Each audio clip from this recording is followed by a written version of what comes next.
This is the first part in a multi-part story. Can you smell that? It's a scent that can make a kitchen feel like home, or perhaps, for some, a fortress. That's right. We're talking about garlic on Folklore and Fortune. For generations, we've believed this pungent little powerhouse was our ultimate defense against the fanged fiends of the dark.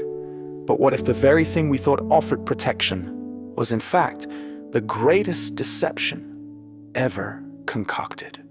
Welcome, curious listeners, peeling back the layers of history's most enduring mysteries. Tonight we're exploring a tale that begins with an aroma in your kitchen and ends with one of the most brilliant strategic deceptions in recorded history. Now, we all know the folklore, don't we? Hang garlic at your door, wear it around your neck, wave it at creatures of the night, and they'll flee in terror. It's been repeated in countless stories, whispered by grandmothers and dramatized in films for decades.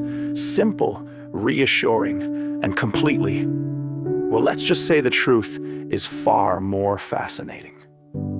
To understand how this magnificent ruse came to be, we need to journey back to 12th century England, to a time when vampires faced their darkest hour, not from sunlight, mind you, but from two remarkably effective human hunters. Picture medieval England. Walter Map, the learned clerk and chronicler, and William of Newburgh, the dedicated historian. To most of their contemporaries, these men were simply scholars documenting the strange tales and unexplained occurrences of their time. But to the vampire population of England, they were something far more terrifying. They were exterminators. You see, Walter and William didn't just write about the undead.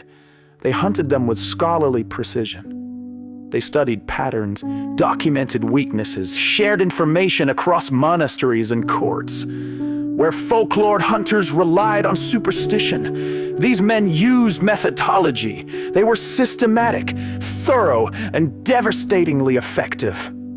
By the late 1100s, their campaign had achieved what centuries of random vampire hunters had never accomplished. They had nearly wiped out the entire vampire population of England. Village by village, manor by manor, they tracked down and eliminated vampires with the efficiency of men who understood that knowledge was the ultimate weapon. For vampires across Europe, the news from England was nothing short of apocalyptic. If two human scholars could achieve such devastating success, what would happen when their methods spread? What would become of vampires everywhere if humans learned to hunt them with intelligence rather than superstition?